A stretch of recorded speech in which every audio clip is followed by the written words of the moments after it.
Hello and welcome to the AJ classes. Today in this video we are going to read and learn class second की grammar. बच्चों आज हम इस video में article के बारे में पढ़ेंगे कि आर्टिकल क्या होते हैं और आर्टिकल का काम क्या होता है।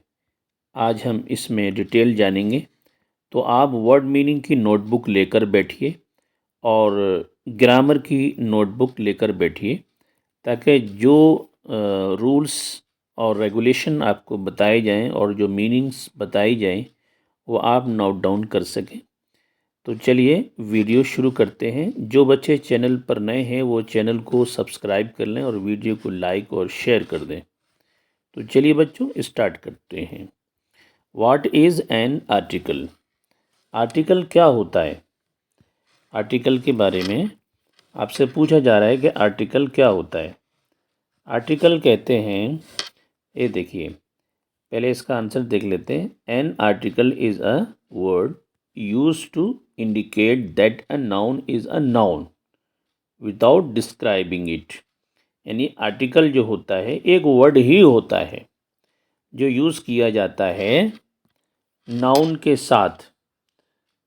विदाउट नाउन को डिस्क्राइब किए हुए हम पता लगा सकते हैं कि ये नाउन है।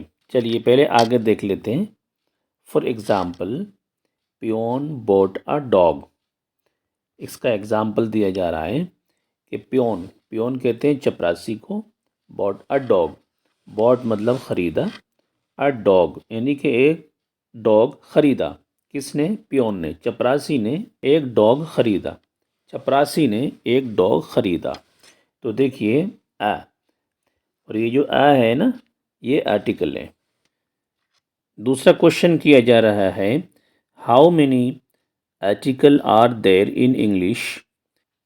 यानी कितने आर्टिकल हैं इंग्लिश लैंग्वेज में। इसका आंसर है, there are 3 articles in English. Number 1 a, number 2 an और नंबर 3 द। ये 3 आर्टिकल हैं बच्चों, इनको आप अच्छी तरह से याद कर लेना। अगला क्वेश्चन किया जाता है, what is the use of the article in English. English में आर्टिकल का यूज़ क्या है? तो इसका आंसर है, article are use before nouns और नाउन इक्विलेंट्स। यानी कि आर्टिकल जो है वो यूज़ होता है नाउन के पहले।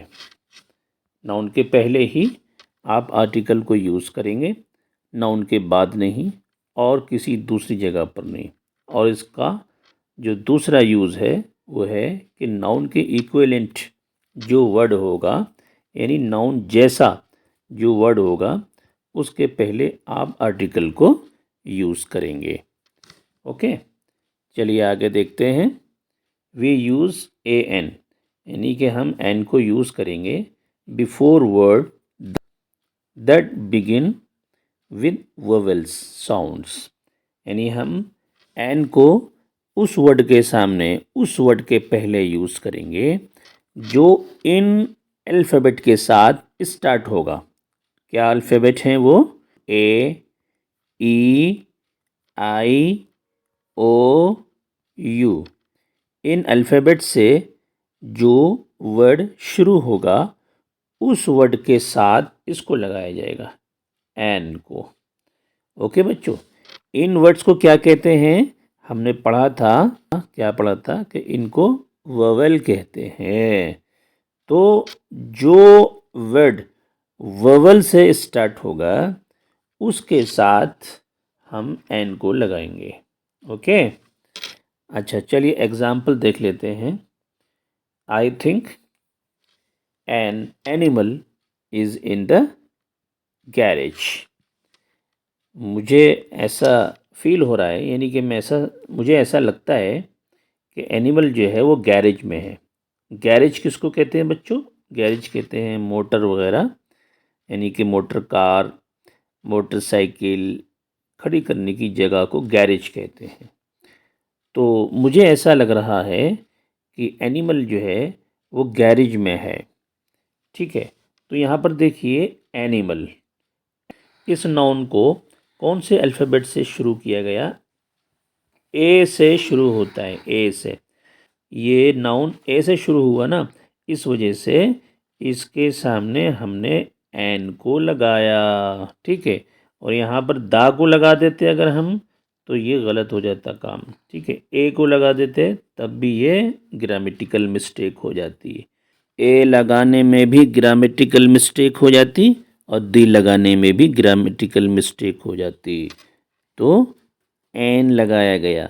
तो आप भी क्या करना है, जिस नाउन को आप देखें कि ए से स्टार्ट हुआ है या ई से स्टार्ट हुआ है या आई से स्टार्ट हुआ है या ओ से स्टार्ट हुआ है या यू से स्टार्ट हुआ है, तो उसके सामने आप क्या लगाएंगे? एन लगाएंगे, एन यूज़ करेंगे आप। ओके बच्चों, अच्छी तरह समझ में आ गया आपको? यानी जो नाउन वोवेल से स्टार्ट होगा उसके साथ में एन लगाएंगे। ओके बच्चों, चलिए आगे देखते हैं। We use a before words that begin with a consonant sound. यानी हम यूज़ करेंगे ए को। ए को कहाँ यूज़ करेंगे? ऐसे नाउन के पहले जो नाउन जो है वो कॉन्सोनेंट से स्टार्ट किया गया हो। कॉन्सोनेंट किसको कहते हैं? ए, ई, आई, ओ, यू। इन 5 अल्फ़ाबेट के अलावा जितने अल्फ़ाबेट आपके बचे उनको कहा जाता है कॉन्सोनेंट। ओके, तो यहाँ पर कहा जा रहा है we use a before word that begin with consonant sound. यानी कि हम क्या करेंगे, ए को हम वहाँ यूज़ करेंगे जहाँ पर हम देखेंगे कि ये वर्ड कॉन्सोनेंट से स्टार्ट हुआ है, ठीक है। In all the remaining letter of the alphabet, यानी कि वोवेल के अलावा जितने अल्फ़ाबेट्स हैं उनको कॉन्सोनेंट आप कहेंगे। ओके बच्चों, चलिए आगे देखते हैं। That man is a scoundrel, यानी कि वो आदमी जो है वो बदमाश है। तो यहाँ पर देखिए कॉन्सोनेंट है, इस वजह से ए को यूज़ किया जाता है, ठीक है। अगर यहाँ पर वोवल होता तो यहाँ पर हम एन यूज़ करते। तो बच्चों याद रखना, जो वर्ड कॉन्सोनेंट से स्टार्ट हो वहाँ पर आप ए यूज़ करोगे और जो वर्ड वोवेल से स्टार्ट हो वहाँ पर आप एन यूज़ करोगे। ओके बच्चों, अपनी वर्ड मीनिंग की नोटबुक में ये वाला वर्ड लिखकर इसकी मीनिंग को लिख लो और ये वाले जो रूल हैं इनको आप ग्रामर की नोटबुक में लिख लो। चलिए आगे देखते हैं। अब हम पढ़ते हैं अगले आर्टिकल के बारे में जो है the. The is use before a noun to indicate that the identity of the noun is noun to the reader. यानी कि दे को हम वहाँ यूज़ करेंगे, उस नाउन से पहले यूज़ करेंगे जो इशारा करता हो, काय की तरफ इशारा करता हो, that the identity of the noun is noun to the reader. यानी रीडर यानी पढ़ने वाला जानता हो कि ये नाउन क्या है। फॉर एग्ज़ाम्पल, आप ये बात एग्ज़ाम्पल से समझेंगे। आई एट एन एप्पल यस्टरडे, यानी कि एप्पल खाया था yesterday. The Apple was juicy and delicious, यानी वो जो एप्पल था वो जूसी था और क्या था? डिलीशियस था, मज़ेदार था। अब यहाँ पर देखिए, आई एट एन एप्पल यस्टरडे, यानी कल मैंने एप्पल खाया था, ठीक है। दूसरा एग्जाम्पल देखिए, the Apple was juicy and delicious, यानी कि एप्पल जो था जूसी था और मज़ेदार था। तो यहाँ पर देखिए इस एग्जाम्पल को आप समझिए, अच्छी तरह समझ जाएंगे कि द को कहाँ यूज़ किया जाता है। The Apple was juicy and delicious. The Apple, Apple जो था वो क्या था, जूसी था एंड डिलीशियस था। तो एप्पल के बारे में बताया जा रहा है कि वो जूसी भी था और दूसरी चीज़ क्या बताई जा रही है कि वो मज़ेदार था। तो पता ये लगा कि खाने वाला ये जान गया कि एप्पल जो है वो जूसी भी है और मज़ेदार भी है। तो एप्पल के बारे में ये चीज़ें जान ली गई।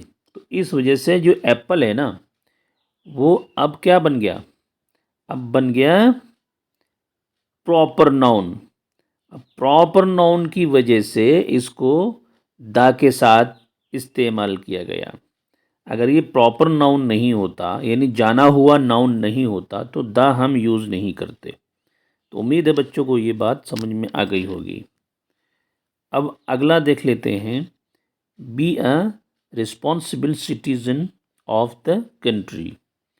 यानी कंट्री के लिए जहाँ हम रहते हैं हमें चाहिए कि हम रिस्पॉन्सिबल बने यानी ज़िम्मेदार बने, ज़िम्मेदार सिटीज़न बने। सिटीज़न मतलब जो लोग रहते हैं उनको कहते हैं सिटीज़न, यानी कि हिंदी में कह सकते हैं आप नागरिक। एक ज़िम्मेदार सिटीज़न बने।